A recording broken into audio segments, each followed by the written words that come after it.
माँ समस्त बंधु मातरम प्रणाम।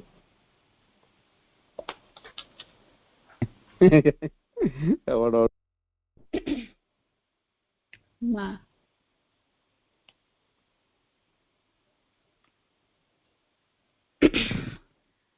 बाबुआ में सते की जगतारे संभव मनुष्यर जीवने हेब दिव्य आविर्भाव। बाबुआ में सते की जगतारे संभव मनुष्यर जीवने हेब दिव्य आविर्भाव। तुषार्त हृदय हेब दिव्य प्रेमर प्रकाश। तुषार्त हृदय हेब दिव्य प्रेमर प्रकाश। सबु किछि संभव जदि थाए दिव्य स्पर्श। सबु किछि संभव जदि थाए दिव्य स्पर्श।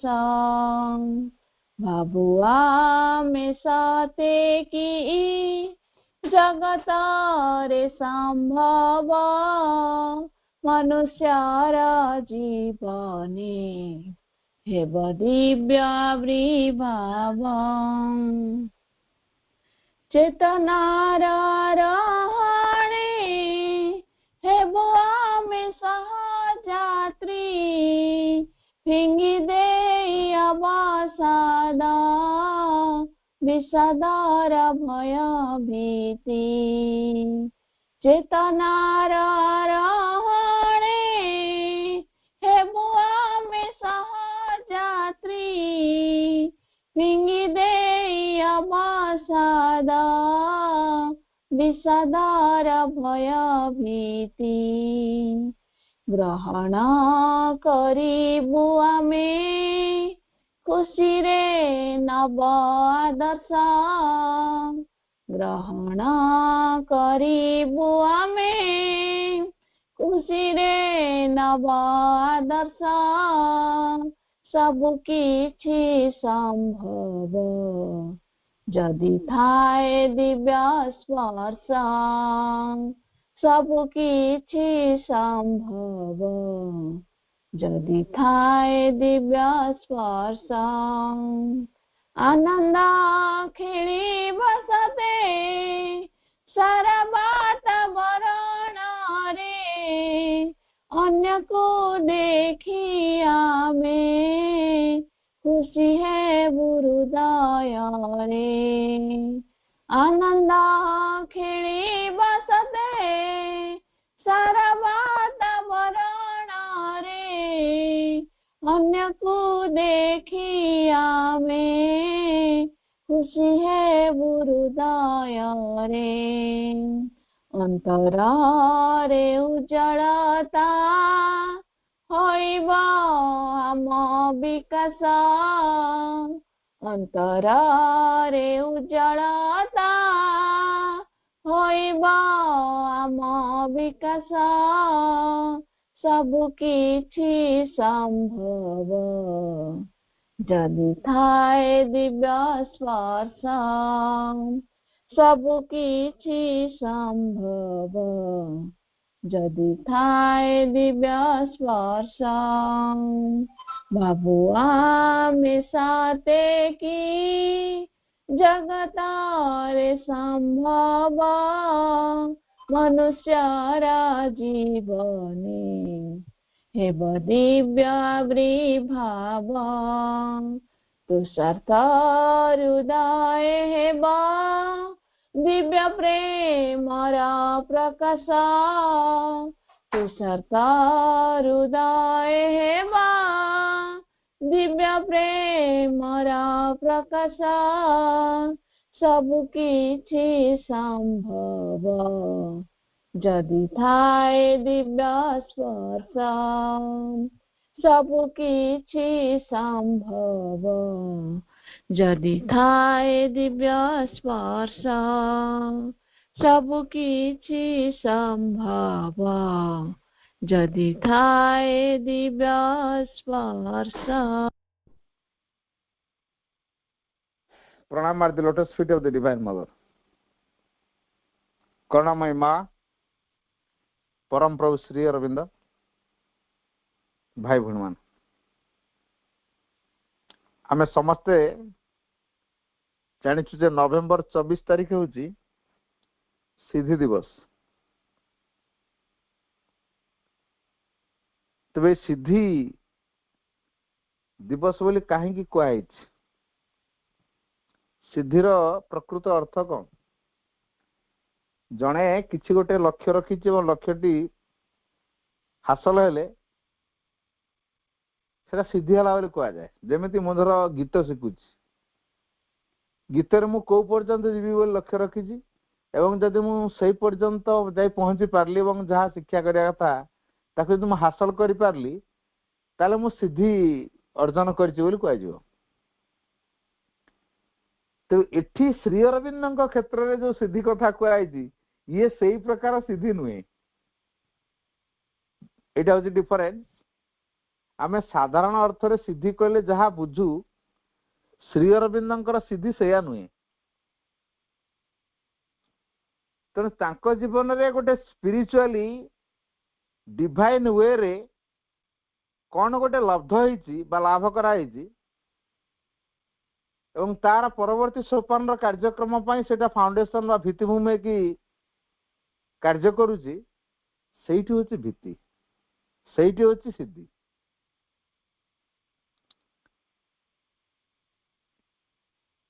उन्नीस 20 एप्रिल 24 रे माँ पांडिचेरी शेष थर पे आसिले।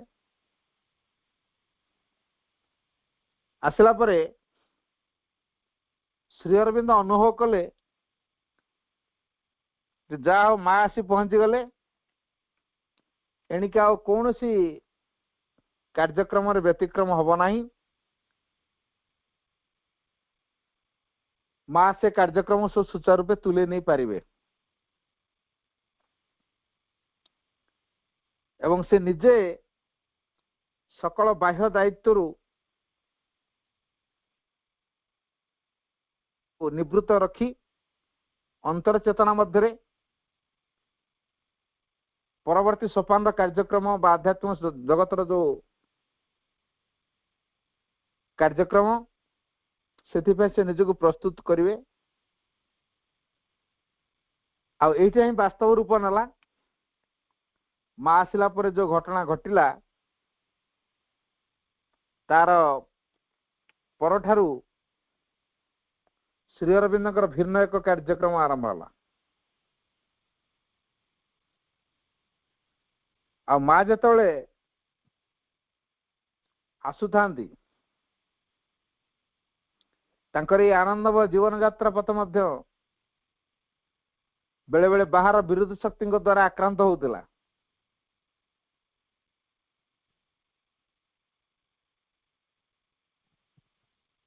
भगवान कार्य एत सहज हुए नहीं। आगुरी थे सूचई माँ जड़े रोसैया थिला जेहेतु आश्रम किसी लोक रहीगले से जड़े रोसैया को नियुक्त करा ना हूँ विठल। ये जो विठल तार कार्यकलाप व्यवहार में सब असंतुष्ट हो पड़ते। इवेन माँ सहित जी आसी मिस हडसन ओरफ दत्ता सी तो खूब जोर बिगड़ी जाते। आई विठल को दत्ता थरे थर गाली गुलज कर बाहर कर दिया प्रस्ताव देले शेष विठल को बाहर कर दिगला। प्रतिशोध नापी से गोटे मुसलमान फकीर पाक जाई जादू विद्या द्वारा घर भीतर टेका पकड़ आरंभ कला। आ माँ तो अतीन्द्रिय बोध शक्ति द्वारा पूरा मास्टर सी अतीन्द्रिय बोध शक्ति तेणु माँ कौन कला अतीन्द्रिय बोध शक्ति द्वारा तार ये कुकर्म कथा बुझीपारे एवं से कुकर्मकारी को तार शक्ति फेरे देवाई कहले। जा जो कुकर्मकारी तते शक्ति को प्रेरित करछि तू तारी पाखु जा से शक्ति को कहले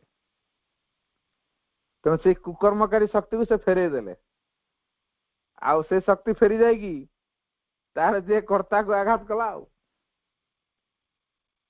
तेणु जो कर्ता को आघात कला से तार अवस्था पूरा मरणापन्न अवस्था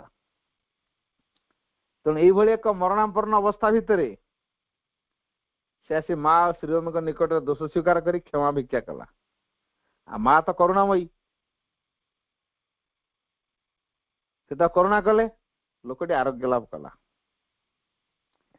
से समय प्रतिदिन अपराह्न 4टारे 4:10 बेलू ध्यान होता साधक मान को नहीं माँ श्री अरविंद जो जन्म दिवस अगस्ट 15 तारीख पालन कले से पवित्र दिन में साधक माने श्री अरविंद को जो दर्शन भिन्न ढंग से करुले से देव दर्शन एवं श्री अरविंद को आशीर्वाद ग्रहण करुले धीरे धीरे श्री अरविंद माँ के ऊपर सकल दायित्व को न्यस्त करदे एवं श्री अरविंद बाह्य परिसर ठार निजक दूरे नेले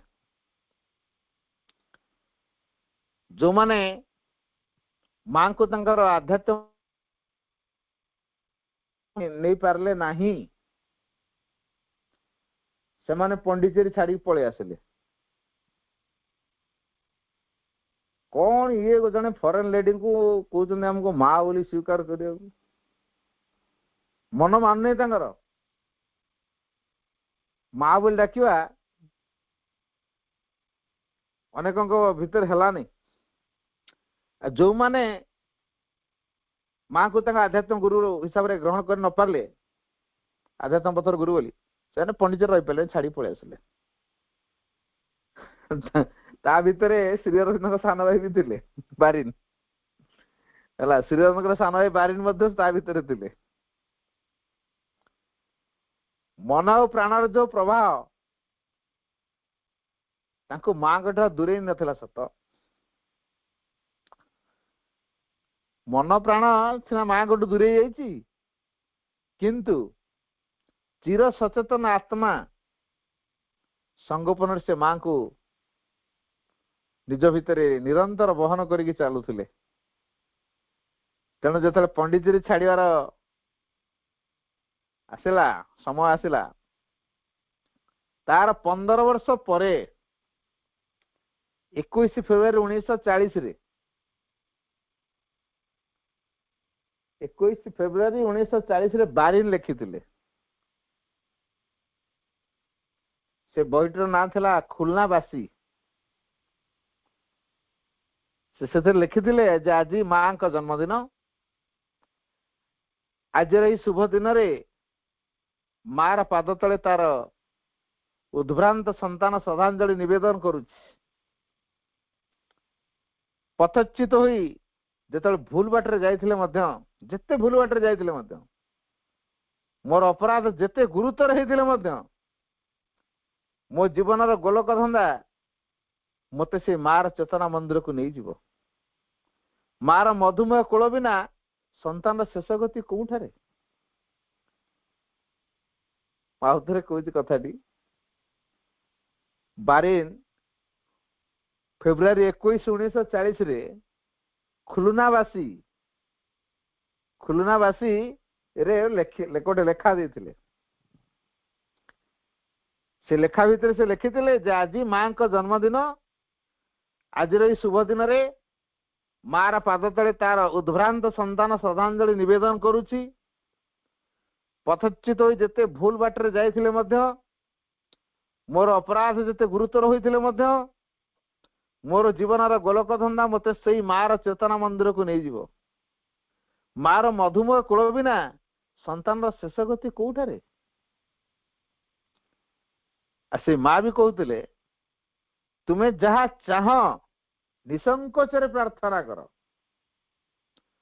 तो माँ पाखर तुम्हें सब नहीं पार ये तो साधारण विशेषतः तुमको सबकि पूर्ण प्राण दान करा जाउछि मु कौन तुमर से माँ नुहे जे तुमको भल पाए। माँ कि चमत्कार भाव कहते कथाटी जहा तुम्हें जहा चाह निसंकोचरे प्रार्थना कर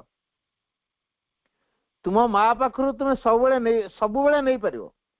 ये तो साधारण विशेषतः जेतेबेले तुमको सबकिछि पूर्ण प्राण रे दान करा जाउची मु कौन तुमर से मां नुहे जे तुमको भल पाए। 2 वर्ष परे मसियो रिचार्ड्स मध्य अमेरिका चली गले। 1922 मसीह माँ और श्री अरविंद जो घरे रोते से घर ना थिला रियू द ला मेरिन से घर को गले 1922 मसीह से घर ही लता पुष्प विमंडित वर्तमान आश्रम गृह पंडिचेर जे पतन तत्वविद जुब दुब्रई जे दिने से स्थान रे वैदिक ऋषि अगस्त्य आश्रम थिला से कथाटी कहते से कहते जे एई स्थान रे वैदिक ऋषि अगस्त्य आश्रम थिला। अगस्त्य जे पत्नी लोपामुद्रा तांका कंठरु प्रथमे एई कथा उच्चारित होई आस्तिला जे अमरत्व अमृत तत्वर प्रश्न तार प्राय 7000 वर्ष पर से स्थान रे आउ एक मधुमय कंठर आह्वान शुणागला। वेदनार चक्र बंधा थिव चिरकाल दीर्ण करी तब सही मानव आधार उठियास जीव नवतर महियान आनंदर नित्य संगी हे अति मानव मर्त्यतनु मध्य उठ जଳି हे अमर। वेदनार चक्रे बंधा थिव चिरकाल दीर्ण करी तब सही मानव आधार उठियास जीव नवतर महियान आंतर नित्य संगी हे अति मानव मर्त्यतनु मधे उठ जଳି हे अमर। এই কথাটি लोपामुद्रा कंठर बाहरी आसला ये अमृतर कथा। तेणु जो दिन ये मनीष सचेतन हो आखि खोल एवं चाहे देख सचेतन पूर्वक दृष्टि दल देख से दिन ठू से ज्ञान आलोकर संधान पाइब। आमे सचेतन भाव देखुनु जानूनु चाहूनु से चाहे शक्ति और आनंद। श्री अरविंद भाषा रे जदि आमे माने शक्ति लाभ करू तेज अन्य समस्त वस्तु अनायास लाभ करि पारिबु। शक्तिर अभाव रे आमे माने ठीक स्वप्नाविष्ट मनुष्य परी जार हाथ अछि किंतु किछि करि पारे नाही, गोड़ अछि किंतु चली पारे नाही। जदि आम्भे माने शक्ति लाभ करू श्री अरविंद भाषा ये जदि आम्भे माने शक्ति लाभ करू तेज अन्य समस्त वस्तु अनायास लाभ करि पारिबु। शक्तिर अभाव रे आम्भे माने ठीक स्वप्नाविष्ट मनुष्य परी जार हाथ अछि किंतु किछि करि पारे नाही, गोड़ अछि किंतु चली पारे नाही। किंतु आमे माने जदि शक्ति चाहू तो शक्तिमय जननी पूजा न कले ता पाइबु केमिति।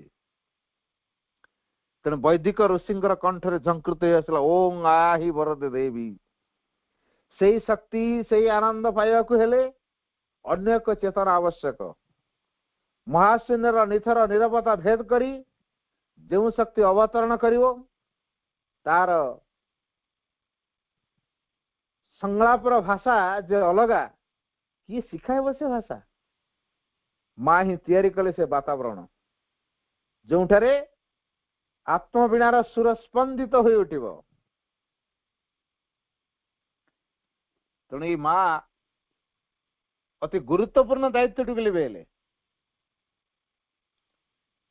प्रभुंकर स्वप्न को साकार रूप देवाई माँ को जे केते कष्ट स्वीकार करिया पड़ी ताहा कोने मानव चेतना सहज अनुभव करि परिबो? सहज अनुभव करि परिबोनी। नवजीवन प्रकाश लगी दिव्य जीवन स्थापना लगी जो भागवती जननी भवानी मंदिर संकल्प श्री अरविंद थिला ता सफल हला। तांकरी सानिध्यर तपोवन कनक मंदिर रे से मां भवानी पार्थिव देहरे आविर्भूत हेले। 1922 जनवरी पहला ठारू मां स्वयं सकल कर्मर भार ग्रहण कले। 1922 जनवरी पहला ठारू मां स्वयं सकल कर्मर भार ग्रहण कले। समग्र मानव जाति जेपरी तांकर जीवंत प्रकाश होई उठिबो सही लक्ष्य रे तांको कारुण्य शक्ति दान रे पृथ्वीर रेणु रेणु भरीदेले। श्री अरविंद को जने प्रश्न करथिले करुणा बोली किछि अछि कि अहेतु की कृपा कौन गुरु व्यक्तिगत भाव रे भागवत करुणा वितरण करंती कि। श्री अरविंद को जने प्रश्न कले करुणा बोली किछि अछि कि अहेतु की कृपा कौन गुरु व्यक्तिगत भाव रे भागवत करुणा वितरण करंती कि। उत्तर श्री अरविंद कहले यह निर्भर करे गुरु किए तांको उपरे। तुम्हें निश्चय कहवा को चाह ना जे गुरुंकर व्यक्तिगत सत्ता स्वेच्छा एवं स्वाधीन भाव रे भागवत करुणा वितरण करे एपरी मने हेले मध्य अन्य एक शक्ति ता स्थिर करे। तुमर पतित पावन एवं अधम उद्धार अर्थ एपरी जनकर बाह्य जीवन यात्रा जेते खराब और पंकिल मने हेले मध्य ता मध्य यदि सत्य को ग्रहण करिवार सामर्थ्य थाए ताले से उद्धार पाइब। जनकर बाह्य जीवन यात्रा जेते खराब और पंकिल मने हेले मध्य ता मध्य यदि सत्य को ग्रहण करिवार सामर्थ्य थाए ताले से उद्धार पाइब। मांकर आसिया परे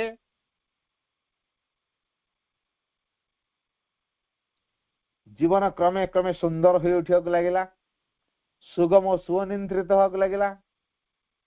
कवि निशिकांत तो खाली अपेक्षा थांती मांकर कौन कौन हुई सब सांगे सांगे कविता आकार प्रकाश कर कवित्व से गोटे कथा लिखिथिले जननी मोर कनक कलसी धरी आनिला आलोक सुधार सलिल राशि। जन चीन पंडित प्रोफेसर तान युआनसान आश्रम परिदर्शन कर लिखिं आश्रम सीमा कि मधुर से जे शक्तिमयता समस्त अनुभव करने को बाध्य। मु अनुभव कली एई जहांक सह मु कथा कहूची से मो आत्मार संपर्क रे मोर निकटतम वास्तविक ही से समस्तंकर मां। आश्रम रे जहा किछि रूपायित से सब हेउची तांकर परिचालन रे। श्री अरविंद को दर्शन करी जीवी सुभाराव लिखिले 1923 मसीहा अक्टोबर मासरे श्री अरविंद को तांका आश्रम रे दर्शन करिथिली। जीवी सुभाराव एक कथा लिखिले जे 1923 मसीहा अक्टोबर मासरे से श्री अरविंद को तांका आश्रम रे दर्शन करिथिले। से तांका द्वितल प्रसाद एक अप्रशस्त बारंडा रे गोटे गदी पका चौकी उपरे बसथिले। सेठारे 10-12टी चौकी गोटे छोट टेबुल उपर किछि बही कागज और फूल रखा जायतिला। समय अग्रगति घोषणा करने लगी सेठारे गोटे छोट घंटा मध्य थिला। कहिया बाहुल्य ये सब व्यवस्था मां ही करथिले। मां आसिया परे जने रांधुणी आसिले। मां निजे खाद्यर मेनू ठीक करी तांको सब बुझाई दियंती एवं सहस्तर केतोटी पर्यंत निजे रांधि दियंती। सेतबेले आश्रम साधक संख्या 12 ରୁ 15 जन। मां आसिया पूर्व श्री अरविंद सह रहुता व्यक्ति माने पाई कर रांधुथिले। सकल कार्यर तत्वावधान मां निजे करुथिले। एपरिकी सेतबेले आश्रम रहुता बिलेई मानक पई मां निजे एक प्रकार पुडिंग तैयारी करुथिले। 1923 मसीह चंपकलाल आसीथिले एवं मांकर बहुविध कार्यक्रम रे निजक नियुक्त करबा लागि आग्रह प्रकाश कले। प्रथम से माँ को माँ भाव देखी एवं निजर दुख सबकि निकट में व्यक्त करथिले। अभयदायिनी माँ तांको ग्रहण करथिले। चंपकलाल कहते मो माँ को प्रणाम कली, मो मुंड तांका कोଳରେ रखी खाली कांदिवाको लगिली। सांत्वना दे माँ कहले मु तो तोते कहिची जे एठाको आसिया पर सब किछि नुआ करी आरंभ करिया कहो। अतीत मृत एठार आम बिना तोर आउ केही नाहंती। धैर्य धर तू जहा चाहू ताहा पाइबू। 1926 अगस्त 15 तारिख श्री अरविंदर जन्मदिन। ये जन्मदिन पर सांध्य बैठकर समय और रूप बदलिया लगिला। दिने एपरी हला जे सांध्य बैठक लगी श्री अरविंद आसले राति 2टा बेले। धीरे धीरे समस्त अनुभव करिया लगिले जे श्री अरविंद गभीर साधना मग्न। एक विशाल शक्ति को पृथ्वी पृष्ठ को उधर आनिया लगी से निजको बाह्य कार्यावल अपसारी नेउछंती। किंतु से शक्तिर सहन सामर्थ्य लगी करुणामयी जननी निजको साधक मानकर आहुरी निकट को ओल्हाई आनिले। साधक मानक मध्य केही केही से शक्तिर चाप अनुभव करिया लगिले। समग्र वायुमंडल एक नूतन आलोक, एक नूतन अनुभूतिर प्रत्याशार उन्मुख उद्ग्रीव होई अपेक्षा कर रहिला। 1926 अगस्त 15 तारिख माउथरे कहूची 1926 अगस्त 15 तारिख श्री अरविंदर जन्मदिन एवं ये जन्मदिन पालन हो सारा परे सांध्य बैठकर समय और रूप बदलिया लगिला। दिने एपरी हला जे सांध्य बैठक लगी श्री अरविंद आसले राति 2टा बेले। धीरे धीरे समस्त अनुभव करिया लगिले जे श्री अरविंद गभीर साधना मग्न। एक विशाल शक्ति को पृथ्वी पृष्ठ को उतरे आनिया लगी से निजको बाह्य कार्यावल अपसारी नेउछंती। किंतु से शक्तिर सहन सामर्थ्य लगी करुणामयी जननी निजको साधक मानकर आहुरी निकट को ओल्हाई आनिले। साधक मानक मध्य केही केही से शक्तिर चाप अनुभव करिया लगिले। समग्र वायुमंडल एक नूतन आलोक, एक नूतन अनुभूतिर प्रत्याशार उन्मुख उद्ग्रीव होई अपेक्षा कर रहिला।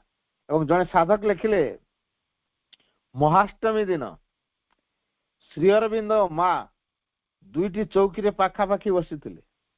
से कि आनंद जेपरी शिव और दुर्गा आमर प्रणाम ग्रहण करिया उपस्थित। नवेम्बर आसी पहुंचला। प्रत्येक साधक मानक मन एक अद्भुत आनंदर सिहरण, एक सुविशाल आनंदर सुरभिर समग्र पंडिचेरी वायुमंडल सिहरित। श्री अरविंद को दर्शन करी मु कहली गत केते दिन धरी मोर मन रे एते आनंद और शांति। से हसी हसी कहले तू ता अनुभव कर पारछु। केवल मु नुहे समस्ते शांति और आनंदर लहरी अनुभव कर पारछंती। यार अर्थ कौन प्रभु? से कहले अपेक्षा कर देखिबू या ठारू एक विशाल आनंद लहरी आसुची। अवशेष से बहु प्रत्याशित दिनटी आसी पहुंचला। 1926 मसीहा नवेम्बर 24 तारिख संध्या माँ बुझीपारे से ही विशाल आलोक स्रोतर अवतरण समय आसी जाइए। से खबर पठाइले साधक माने जो अच्छा समस्ते तत्क्षणात आसी लाइब्रेरी जोटा प्रतिदिन ध्यान करा जाए लाइब्रेरी से लाइब्रेरी बारांडार आसी उपस्थित है। समस्त आसी पहुंचले। तापरे जने प्रत्यक्षदर्शी साधक लिखिचंदी। साधक माने सेठारे समवेत हेले। चतुर्दिग नीरव निस्तब्ध। अनेक देखि पारले ऊर्ध्वर जेपर एक आलोकर महासागर अवतरण करुछि। उपस्थित प्रत्येक व्यक्ति तांका मस्तक उपर एक प्रबल चाप अनुभव करिया लगिले। समग्र वायुमंडल जेपर एक वैद्युतिक शक्ति द्वारा भाराक्रांत। से निथर नीरवता मध्य प्रवेश द्वारा पश्चात टिक करी शब्दटी हला। समस्त उद्ग्रीव होई चाहि रहिले। अर्धोन्मुक्त द्वार पश्चातରୁ ମା ଓ ଶ୍ରୀ ଅରବିନ୍ଦ ଦେଖାଯାଉଥିଲେ। ଆଖିର ଇଶାରାରେ ମା ଶ୍ରୀ ଅରବିନ୍ଦଙ୍କୁ ପ୍ରଥମେ ପ୍ରବେଶ କରିବାକୁ ଅନୁରୋଧ କଲେ। ମଧୁର ସ୍ମିତହାସ୍ୟର ଇଶାରାରେ ଶ୍ରୀ ଅରବିନ୍ଦ ମାଙ୍କୁ ପ୍ରଥମେ ପ୍ରବେଶ କରିବାକୁ କହିଲେ। ମୃଦୁ ମଧୁର ଗତିରେ ମା ଆଗେଇ ଆସିଲେ। ତାଙ୍କ ପଛରେ ଧୀର ଗମ୍ଭୀର ଶ୍ରୀ ଅରବିନ୍ଦ। ଶ୍ରୀ ଅରବିନ୍ଦଙ୍କ ଡାହାଣ ପଟେ ଗୋଟେ ଷ୍ଟୁଲ ଉପରେ ମା ବସିଲେ। ସମ୍ପୂର୍ଣ୍ଣ ନିରବତାର ସାମ୍ରାଜ୍ୟ, ଦିବ୍ୟତା ପରିପ୍ଲାବିତ ସେ ନିରବତା। ପ୍ରାୟ 45 ମିନିଟ ଧରି ଧ୍ୟାନ ହେଲା। ତାପରେ ସାଧକ ମାନେ ଜଣ ଜଣ କରି ମା ଓ ଶ୍ରୀ ଅରବିନ୍ଦଙ୍କୁ ପ୍ରଣାମ କରି ଆଶୀର୍ବାଦ ଗ୍ରହଣ କଲେ। ଯେତେବେଳେ ଜଣ ଜଣ କରି ସାଧକ ମାନେ ମାଙ୍କୁ ପ୍ରଣାମ କରୁଥାନ୍ତି, ସେତେବେଳେ ମାଙ୍କ ସହ ଶ୍ରୀ ଅରବିନ୍ଦଙ୍କର ଦକ୍ଷିଣ ହସ୍ତ ପ୍ରସାରିତ ହୋଇ ଆସୁଥାଏ। ମାଙ୍କ ମାଧ୍ୟମରେ ସେ ତାଙ୍କ ଆଶୀଷ ବାରି ଢାଳି ଦେଉଥାନ୍ତି। ପ୍ରଣାମ ପରେ ସେ ନିରବତା ମଧ୍ୟରେ କିଛି ସମୟ ଲାଗି ଧ୍ୟାନ ହେଲା। ଏହା ଧ୍ରୁବ ନିଶ୍ଚିତ ଯେ ଏକ ଉଚ୍ଚତର ଚେତନା ପୃଥିବୀ ପୃଷ୍ଠକୁ ଅବତରଣ କଲା। ମା ଓ ଶ୍ରୀ ଅରବିନ୍ଦ ଭିତରକୁ ଚାଲିଗଲେ। ସେ ନିରବତା ଭଙ୍ଗ କରି ହଠାତ୍ ଦତା କହି ଉଠିଲେ, ଆଜି ପାର୍ଥିବ ଜଗତକୁ ଭଗବାନ ଅବତରଣ କଲେ। 1926 ନଭେମ୍ବର 26 ତାରିଖରୁ ମାଙ୍କ ଉପରେ ସକଳ ଦାୟିତ୍ୱ ନ୍ୟସ୍ତ କରି ଶ୍ରୀ ଅରବିନ୍ଦ ତାଙ୍କର ଏକାନ୍ତ ବାସ ଆରମ୍ଭ କଲେ। ସେ କହିଛନ୍ତି, ଏକମାତ୍ର ଦିବ୍ୟ ପ୍ରେମ ହିଁ ସେ ଭାର ବହନ କରିପାରେ, ଯେଉଁ ଭାର ମୁଁ ବହନ କରି ଚାଲିଛି। ନାମ ତାର ଅସ୍ପୃଷ୍ଟ ଗୁଞ୍ଜରି ଉଠିଲା ଏହି ମାନବର ଓଷ୍ଠାଧାରେ। ସମୁନ୍ନତ ମଧୁମୟ ଛନ୍ଦବଦ୍ଧ ବାକ୍ ଯେନେ ରଣିତ ହୋଇ ଉଠେ। ଜନରବେ ସଚଳ ସମୀରଣ ମହାକାବ୍ୟତାରେ, ଅଥବା ଭାବନା ଏକ ସଙ୍ଗୀତେ ରୂପ ନିଏ ଯଶରୂପୀ ମହାକବି କଣ୍ଠେ। ଦୂର ଦୂରାନ୍ତରୁ ଆସି ବହୁ ଭକ୍ତ ସାଧକ ଆର୍ତ ଜିଜ୍ଞାସୁ ଦଳ ଏହି ପୂର୍ଣ୍ଣଜଗର ତୀର୍ଥକ୍ଷେତ୍ରକୁ ବର୍ଷରେ 3ଟି ଦର୍ଶନର ଦିନ ସ୍ଥିର ହେଲା। ଫେବୃଆରୀ 21 ତାରିଖ ମାଙ୍କ ଜନ୍ମଦିନ, ଅଗଷ୍ଟ 15 ତାରିଖ ଶ୍ରୀ ଅରବିନ୍ଦଙ୍କ ଜନ୍ମଦିନ ଏବଂ ନଭେମ୍ବର 24 ଅଧିମାନସ ସିଦ୍ଧି ଦିବସ। ଏହି 3ଟି ଦିନ ଲାଗି ଉତ୍ସବ ନେତ୍ରରେ ପ୍ରତ୍ୟେକ ହୃଦୟ ତାର ପୁଞ୍ଜୀଭୂତ ଆଶା ଓ ଆନନ୍ଦ ନେଇ ଅପେକ୍ଷା କରି ରହିଥାଏ। ମହାଦେବୀ ମହେଶ୍ୱରଙ୍କର ଯୁଗ୍ମ ଦର୍ଶନ ହେଉ ପଛେ ତାର କେତୋଟି ମୁହୂର୍ତ୍ତ ଲାଗି, ସେଇ କେତୋଟି ମୁହୂର୍ତ୍ତ ଆତ୍ମାର ବିବର୍ତ୍ତନ ଇତିହାସ ରଖିଯିବ ଅମରାଲୋକର ସ୍ୱାକ୍ଷର। ଦିନେ ଆତ୍ମା ନବ ରୂପରେ ରୂପାୟିତ ହେବ। ଅଗଷ୍ଟ 15 ଦର୍ଶନ ବିଷୟରେ ଜଣେ ସାଧକ ଲେଖିଛନ୍ତି, ଏହି ଦିନଟିର ବର୍ଣ୍ଣନା କିଏ କରିପାରିବ? କଳ୍ପନାର ତୁଳିରେ କବିତାର ଉପମା ବା ବିଶ୍ଳେଷଣ ଦ୍ୱାରା ତା ବର୍ଣ୍ଣନା କରିବା ଅସମ୍ଭବ। କେବଳ ଏତିକି ମାତ୍ର କୁହାଯାଇପାରେ ଯେ ଆଜି ଅଗଷ୍ଟ 15। ଏହି ଦିନଟିରେ ଆଧ୍ୟାତ୍ମିକ କର୍ମର ଯେଉଁ ଗଭୀରତା, ଯେଉଁ ତୀବ୍ରତା, ଉତ୍ସାହରେ ଯେଉଁ ପ୍ଲାବନ, ତାହା ଅତୁଳନୀୟ। ଏହି ଦିନଟିରେ ଗୁରୁଙ୍କ ଶିଷ୍ୟର ସେ ଯେଉଁ ଅନୁପମ ନିବିଡ଼ ସମ୍ପର୍କ, ପ୍ରତ୍ୟେକ ଶିଷ୍ୟର ମନେ ହୁଏ ଗୁରୁ ତାର ଅତି ଆପଣାର। ଗୁରୁ ମଧ୍ୟ ପ୍ରତ୍ୟେକଙ୍କୁ ନିଜର କରି ନିଅନ୍ତି। ସମସ୍ତଙ୍କର ମନେ ହୁଏ ଗୁରୁ ମତେ ସବୁଠାରୁ ବେଶୀ ଭଲ ପାଆନ୍ତି। ଗୁରୁ ତାହା ହିଁ କରନ୍ତି। ଏହି ଅନୁଭୂତି ଏକ ଭ୍ରାନ୍ତି ବା ଆତ୍ମପ୍ରବଞ୍ଚନା ନୁହେଁ, ଏହା ଯଥାର୍ଥ ସତ୍ୟ। ଯେଉଁ ପରମ ସତ୍ୟର ସ୍ୱତଃସ୍ଫୂର୍ତ୍ତ ସକ୍ରିୟ ଶକ୍ତିର ସେ ଅବତାର, ତାହା ହେଲା ପ୍ରେମ, ଦିବ୍ୟ ପ୍ରେମ। ପ୍ରତ୍ୟେକ ସାଧକ ମଧ୍ୟରେ ଆତ୍ମସମର୍ପଣର ଆନନ୍ଦ ବନ୍ୟା। ସମର୍ପଣର ଆନନ୍ଦ ସବୁ କିଛିକୁ ଅତିକ୍ରମ କରି ଯାଇଛି। ତୁମେ ମୁକ୍ତ, ଭାର ଶୂନ୍ୟ। ତୁମର ସକଳ ଦାୟିତ୍ୱ ବହନ କରିବା ପାଇଁ ଜଣେ ରହିଛି।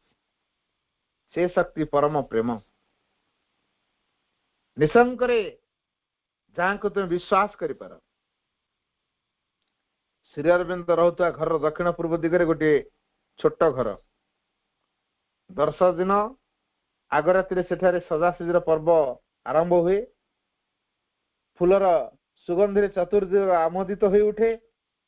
आनंद अधीर हृदय समस्ते से परम मुहूर्त टी अपेक्षा कर रहती। जो मंगल मुहूर्त महादेवी महेश्वर सम्मुखें तुम एका सिंधुष बिंदुर मिलन प्रत्येक चक्षुष से चक्षु एक हुए क्षणक लगी। गभीर अंतर भिदी से दृष्टि हृदयर अतल तल स्पर्श करी जाए। आ करुणाभरा हाथ स्पर्श करे संतानर अवनत शिर। सही पद स्पर्श करी संतान धन्य हुए। 1926 पर दर्शन दिन रे आउ गोटे दिन जोग हला। एप्रिल 24 तारीख मां को पंडिचेरी आगमन दिवस। धीरे धीरे जपरी दर्शनार्थी दल और आश्रम साधक संख्या बढ़िया को लगिला। मां कर्मधारा बहुधारे प्रवाहित हो लगिला। 1927 मसीहा उषा आगमन बहु पूर्व माँ उठती। 6टा बाजिया बेलू से तल को आसवा प्रस्तुत। केते जन साधक मां आसती। अनिल बरण राय शंख बजाई घोषणा करती मां आगमनी। तापर ध्यान गृह आरंभ हुए प्रणाम और आशीर्वाद। ता प्राय 2 घंटा धरी चलिया परे आरंभ हुए इंटरव्यू। 2 प्रहर माँ आसती भोजनालय बा डाइनिंग रूम को। अन्नपूर्णा प्रत्येक हाथ में दियंती अन्नर थली। अपराह्न किसी समय लगी माँ बाहर को बुलिया को जाती। दिनकर घटना गाड़ी रे माँ बुलिया को जाइछंती। से दिन सहर ठारू बेस किछि दूर गाड़ी रहिला। उन्मुक्त प्रांतर माँ सेठी बसिले एवं संगरे आसीथिबा साधक मानक सह कथावार्ता चलिला। एही समय देखागला किछि दूर रे भिकारणटी बसी मां को एक दृष्टि चाहि रही एवं मझिरे मझिरे माटी मुंड लगाई प्रणाम करुछि। मां दृष्टि ता ऊपर पड़िला। से एपरी काहे करुछि कह तो। मां पचारले। साधक जने उठी जाई तांको पचारले तू कौन चाहू एपरी करुछु काहे। से कहला अनेक वर्ष धरी दर्शन पाई आशा करी बसी रही। आज मो दृष्टि सार्थक हुई सेथिपाई तांको प्रणाम करुछि। साधक जनक फेरी आसी मां को सब कथा जणाइले। मां ताको डकाइले। अभिभूत होई भिकारणटी आसी मां को पाद तले नई पड़ला। प्राण भरी देवतार पाद तले तार संचित नैवेद्य बाढ़ीदेला और पाइला देवीर आशीर्वाद। मर तनुरे अमरत्वर करस्पर्श। परिपूर्ण प्राणरे से निशब्द चलीगला। इच्छा पूरण देवी ता इच्छा पूरण कले। मां साधक मान कहले तार अंतर मनीषटी मत चिन्ह पारिथिला। सांध्य भ्रमण फेरी मां श्री अरविंद रूम को जाती एवं सेठार फेरी समस्ते समेत ध्यान लगी प्रस्पेरिटी घर को आसती। यही ध्यान रे जोग देउथुवा साधक मानकर गोटे गोटे निर्दिष्ट नंबर एवं निर्दिष्ट स्थान थिला। ध्यान पर कहीं कहीं मां को प्रश्न पचारुथिले एवं मां तार उत्तर देउथिले। 1927 मसीहा प्रारंभ आरंभ है सूप परिवेषण। छातर गोटे खोला अंश जहाँ को चंपलान टेरास बोली कह जाए सेठारे प्रथमे सूप परिवेषण आरंभ है। पर स्थान परिवर्तित हो प्रस्पेरिटी बारंडा को एवं शेष आसी पहुंचला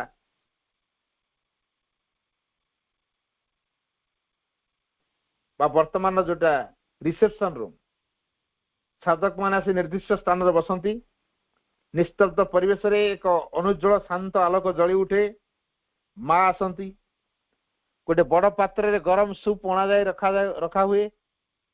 गभीर ध्यान रे माँ अंतर्लीना हुअंती। मुद्रित नयन तापर पुणी फेरी आसंती एही जगतर चेतना मध्य को। पात्र पर हाथ रखी आशीर्वाद दियंती। चंपकलाल पात्र ढांकुणी खोली दियंती। गोटे बड़ चामच रे सूप घांटी दियंती। तापर आरंभ हुए वितरण। साधक माने निज निज पात्र हाथ रे धरी जन जन करी आसंती एवं नतजान होई ग्रहण करंती अन्नपूर्णार से अमृत पानीय वितरण समय केबे केबे माँ हजि जाती अंतर चेतनार अतल गभीरता मध्य हाथ में पात्रटी धरी था निर्निमेष नयन संतान चाहि रहे से अनिर्वचनीय मूर्ति को केबे केबे पात्रटी अर्धपूर्ण तापर पुणी से समाधिस्थ अवस्था फेरी आसी मधुमेह हास्य दिग दिगंत भरी दियंती पुणी चले वितरण। श्री अरविंद कहते मां का दान दुई भाग रे आसे चक्षु मध्य देई चैत्य पुरुष निकट को और हाथर स्पर्श रे जड़ मध्य को। श्री अरविंद कहते मां का दान दुई भाव रे आसे चक्षु मध्य देई चैत्य पुरुष निकट को और हाथर स्पर्श रे जड़ मध्य को। प्राय 2 वर्ष परे सूप वितरण बंद हो गला ता हुए तो थिला बड़ चेतना मध्यरु अमृत चेतना विनिमयर पथ ताहा थिला जड़ चेतना मध्यरु अमृत चेतना विनिमयर पथ। अमृत चेतना दान किंतु बंद हैला नहीं। तृषित नयन रे आत्मा चिरदिन प्रतीक्षा कर रही से दान लगी। कवि भाषा रे तुमे देव तुमे मते देव बीती जाए दिवा निशी यही कथा भावी भावी दुखे सुखे भरीदेव हाथ बढ़ाई दिन राति केवल भावी तुमे देव आउ किछि देव देल तुमे देल भरीदेल केबे पले पले तिले तिले केबे बा अकस्मात विपुल प्लावने दानर श्रावणे फूलर माध्यम रे माँ से चेतना दान आरंभ कले। मार पाद तले संतानर नैवेद्य साधक माने माँ को फूल दी प्रणाम करती मुंडरे हाथ रखी आशीर्वाद करी माँ तांको हाथ को फूलटी बढ़ाई दियंती से फूलर माध्यम रे ही माँ दियंती प्रयोजनीय शक्ति और साहाय्य। से फूल मध्य रही विशेष शक्ति कारण मनुष्य अपेक्षा फूलर ग्रहणशीलता आश्चर्यजनक भाव अधिक। प्रत्येक फूलर प्रकृतिगत गुण अनुसार माँ तार नाम देइछंती। फूलर माध्यम रे फूल ग्रहणकारी अंतर रे माँ सही गुणटी संचरित कर दिए। उदाहरण स्वरूप तुलसी जमिति भक्तिर प्रतीक शेफाली आस्पृहार प्रतीक रजनीगंधा नूतन सृष्टिर प्रतीक डालिंब दिव्य प्रेमर बकुल धैर्यर घासफुल नम्रतार। माँ कहती जड़े लोक अपेक्षा गोटे फूल उपरे अनेक सहजरे मु मो चेतना आरोप करि पारे। फूलर ग्रहणशीलता खूब बेसी। तुमे जेतेबेले मते गोटे फूल निवेदन कर सेतेबेले से प्राय तुमरी मनोभावटी मो निकट रे प्रकाश करे। फूल माध्यम रे मु प्रत्येक निकट को विशेष चेतना पोषण करे प्रेरण भी करे किंतु तुम निजर ग्रहणशीलता उपरे यार सार्थकता निर्भर करे। माँ को दर्शन कर दिलीप कुमार राय लिखिंट 1928 मसीहा अगस्ट मसरे मु द्वितीय बार पंडिचेरी जाइथिली। श्री अरविंद एकांत वास करुछंती। वर्षरे केवल 3 दिन मात्र तांकर दर्शन एवं सेतल मध्य तांक सह कथावार्ता करिया संभवपर नुहे। समस्ते जन जन करी तांक निकट को जाई प्रणाम करी फेरी आसीए बोली फेरी आसीए सुनी क्षुण्ण मना होई नथिली। मु सुनिथिली जे आश्रमर अधिष्ठात्री देवी जहाँ को समस्ते माँ बोली कहूतिले से समस्त को जोगपथ रे साहाय्य करिया पय सम्मत एवं एक कथा मध्य सुनिथिली जे से एक देवीप्यमान व्यक्तित्व जड़े बड़ जोगी भाव रे तांको समस्ते पूजा करुतिले। तेणु दर्शन पर तांको सह देखा करिया पय स्थिर कली। से करुणामयी दरद देई मोर सब कथा सुनिथिले। तांकर से प्रज्वल और शांत व्यक्तित्व मते मुग्ध करिथिला। आनंदाभिभूत होई पड़िथिले मध्य मो दुख मु तांको जणाइथिली। साधारणतः जहाँ को जोगानुभूति कहा जाए ताहा कौन मु जाने नहीं एवं मोर संदेह होची जे मोर जे मो परी जने संदिग्ध मन पई ଯୋଗ କଣ ସର୍ବଦା ନିଶ୍ଚୟ ଜନକ? ସ୍ମିତ ହସି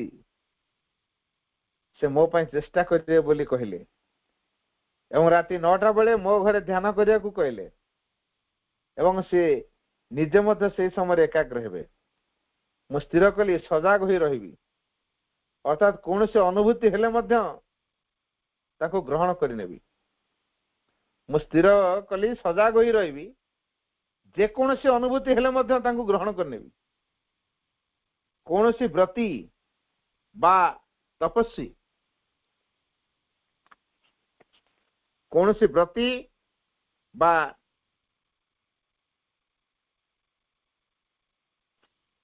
ତପସ୍ୱୀ ପ୍ରତି ମୋର ଶ୍ରଦ୍ଧା ବିଶ୍ୱାସ ନଥିଲା ଏବଂ ସ୍ୱମାନସ ପ୍ରେରଣରେ ଉତ୍ଥିତ କୌଣସି ଅନୁଭୂତିକୁ ସଠିକ ବୋଲି ଗ୍ରହଣ କରିବାର ବିଶ୍ୱାସ ମୋ ପ୍ରତି ମୋ ମନରେ ଏକ ବଦ୍ଧମୂଳ ବିରକ୍ତ କରିଥିଲା।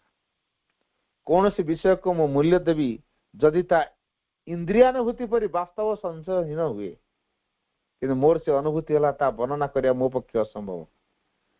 କାରଣ ନିରବ ଶେଷରେ ତା ଏପରି ଆଶାତୀତ ଯେ ଇଚ୍ଛାକୃତ ଚିନ୍ତନ ବା ମାନସ ପ୍ରେରଣା ସେଠାରେ ତିଷ୍ଠି ପାରିବ ନାହିଁ।